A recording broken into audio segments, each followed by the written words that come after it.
আমার 2 টাকা দেবে ও ও ডাক্তার বাবুকে যেমন লাগবে মেরে তাই মানতা না করোনা আই বলতে রে ভাই একটা টাকা নাই সে কান্দে দিতা আসাইলা এবার রবি ভাই আসাইলা 3 দিন থেকে আসি তো আর মারবা আসাইলা তেলের অভাবে বাতি না জ্বালিয়া সন্ধ্যা আলো ঘুমাই থাকি তুমি তো একখান বাতি জ্বালাইছো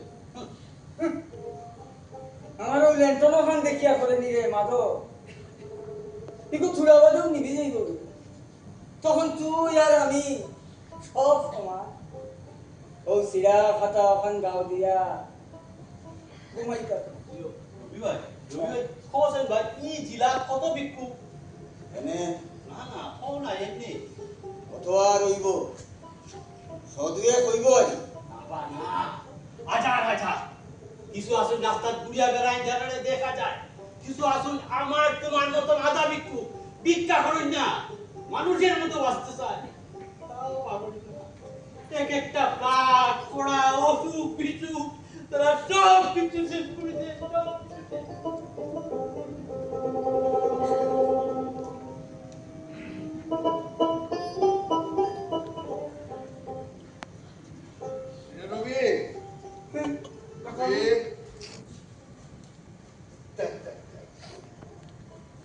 আমার কাছে যা ওষুধপত্র আসিল আমি কি আচ্ছা কিন্তু কমবিটা মনে হয় না তখন কিতাব হতো ডাক্তার বাবু কি করবা এটাই তো ভাবনার কথা হাসপাতালে লইয়া গেলে যে কিছু হইব ওইখানে তো ওষুধপত্রই পাইবে না তে শহরে বাইন কামগিনি পারবা ও ও মাধবে বুঝছি ও অনিলদার নাও এখান করে ঠিক করছে যদি ঘন্টা 3-4 মধ্যে বারোই দিতাম পারি আমি নদীর স্থানীয় জেলা বলে ডাক্তার বাবু গেলে তো তাড়াতাড়ি বারোই দিতাম হ্যাঁ তাই যে তোরা কইলে বেরিয়ে পড়ো ছেলের অবস্থা কিন্তু ভালো না আসুন তোরা যাওয়ার কালে ওই ভোর শেরপুরা গাড়ির সঙ্গে বেরিয়ে যাই আচ্ছা, কেমন আচ্ছা। আমি আই ডাক্তার বাবু ওটা তো কি গরো নাই বলতে কোনটা নাই ডাক্তার বাবু ও 2 কেজি চাউল সাউল আনছস টাকা পয়সা থাকলে আপনার টাকা পয়সা আমি বাকি রাখলাম ওই ডাক্তার বাবু আপনি তো জানেন অবস্থা আজ প্রায় 2 বছর তাও তো প্রায় উঠেও না খাইতো তা বিক্রি করতাম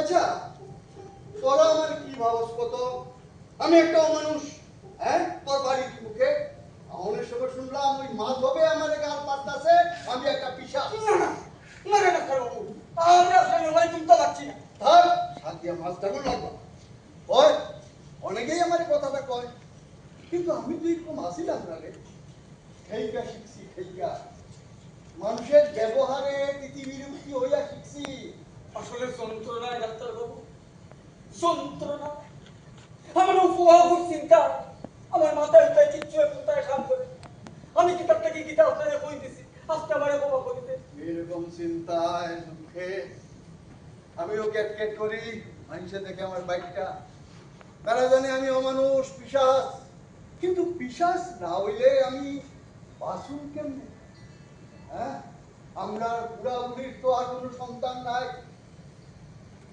আর যদি অকালে ছেলেটা না চলে যেত বাবু আমরা তো জানি আপনার কোনো ছেলে মেয়েও না ওরা তো আমার বাইরের খবরটাই রাখস ভিতরের খবরটা কে জানে আজ যেমন তুই তোর ছেলের লিগে আদাল পাতাল করতাছস একদিন আমিও আমার ছেলেটার লিগা ওই হাসপাতালে মাথা টুকছি মাথা কিন্তু একটা ডাক্তারও সেই দিন আমার সাহায্যের লিগে আগিয়ে যাচ্ছে না ও এর পরেও আমার ভিতরের মানুষটা কি করে বাচ্চা থাকে ডাক্তার বাবু কই না আপনার কি কাউছে আমরা তো জানলাম দেখবা আপনার মধ্যে হালকা হইব কি করে আমার কি হইব শুই না সে গেছে একদিন ফিরে আইব না আমরা তো জানলাম কই না ডাক্তার বাবু কোন ডাক্তার বাবু শুনতে চাস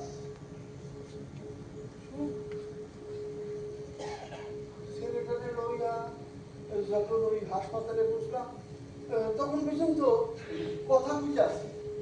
হ্যাঁ, আমার কয় কি জানো, বাবা তুমি চিন্তা করো না, তুমি চিন্তা করো না বাবা, ওই আমি হাসপাতালে আইছি তো, তখন ভালোই হয়ে যাবো। তারপর হাসপাতালে দরজায় জায়গায় জায়গায় গেছি, এনে ধরছি এনে ধরছি, যে যেমনি করছে তার পিছে পিছে দৌড়াইছি। মানুষও আমার যদি সাহায্যের দিকে আগে যাইছে না। এরপর ক্লান্ত হইয়া শুইয়া ওই ছেলেটার মুখটা দেখতে আসছিলাম, আর হঠাৎ দেখি আমার কাপড়টা ধরে টানতেছে তার মা। আমার কয় কি গো তুমি না ডাক্তার আনতে গেছিলাম? ডাক্তার কই? আমি গেছিলাম তো। না তুমি ডাক্তার কই আনছো? তুমি না বাপ, তুমি কেমন তোর বাপ, ছেলেটার দিকে একটা ডাক্তার আনতে পারো না? আরে দৌড়ার কথা শোনো না। আলি পেশাল পারে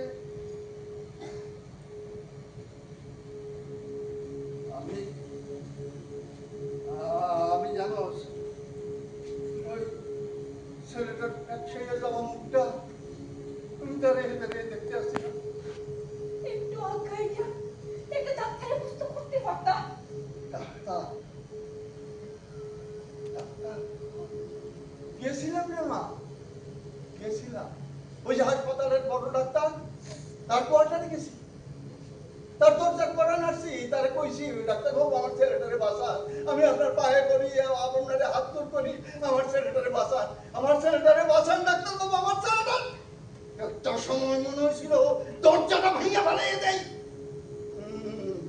না না না, ভিতর থেকে কোনো সারা শব্দ কিছু নাই, কিছু নাই। আমি ওইখান থেকে যখন ফিরে আইতাছি তখন দেখি একটা সাধারণ মতো ডাক্তার আমার ছেলেটার দেখতে আসছে। হ্যাঁ রে বাবা, ওই ডাক্তারের যা বিদ্যা বুদ্ধি, ওই সময় ওই রুগীরে বাঁচানো তার সম্ভব না। কিন্তু আমি জানো রবি, আমি ওই ডাক্তারের একটা ভালো লিখেও কইতে পারি নাই, এই ডাক্তার তুমি এত সময় কই আছিলা, আমার ছেলেটা তুমি দেখতে পারলা না, কই আছিলা তুমি?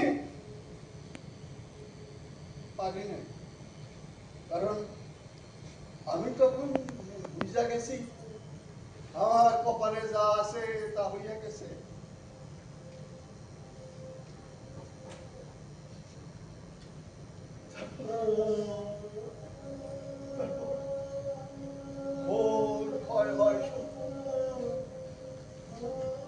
আমার পরনের ধন,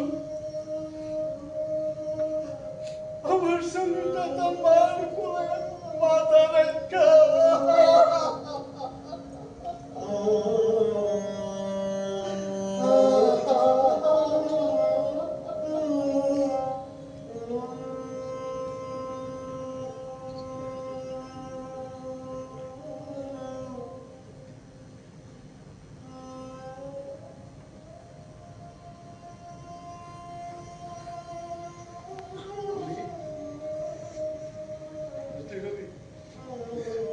আমি না তখনও আমার মাথাটা ঠান্ডা রাখছি, তারপরে কিছু করি। যখন দেখলাম ওই সকালে এটা পয়সাওয়ালা রুগীরে দেখানোর লেগে ওই হাসপাতালের বড় ডাক্তার গাড়ির থেকে হাসতে হাসতে নামতে আসে, আর মাথাটা ঠিক রাখতে পারলাম না, মাথা দিয়ে আগুন জ্বলতে লাগলো, আগুন আগুন। আমি কি করি কি করি কি করি, হাতে কিনে আসি লোকটা ইটের টুকরা, এইটা তুললাম মারলাম ওই ডাক্তারের মুখে। কিন্তু না,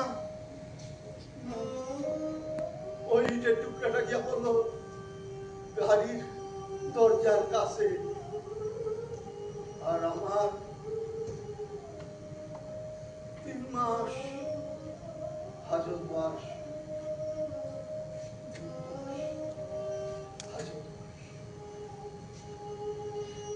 এই 3 মাসে আমি একটা জিনিস বুঝা গেছি, আমি খুব ভালো করে বুঝা গেছি যে ডাক্তার হইতে গেলে হাসপাতালের দরজায় দয়া মায়া মমতা কিচ্ছু দেখাইলে চলবো না।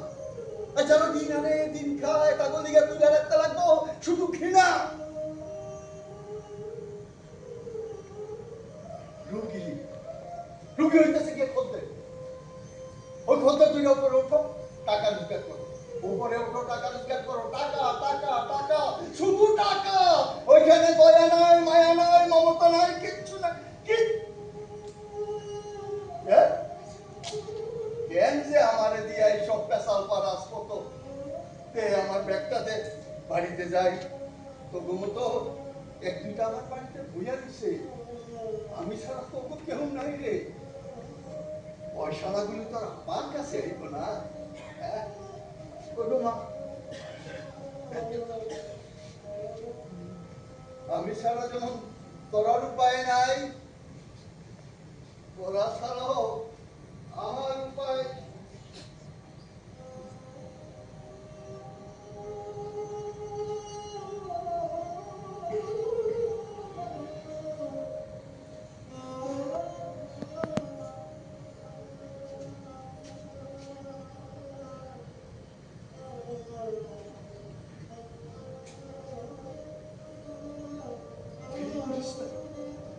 দেরি করিস না, ছেলেটারে লইয়া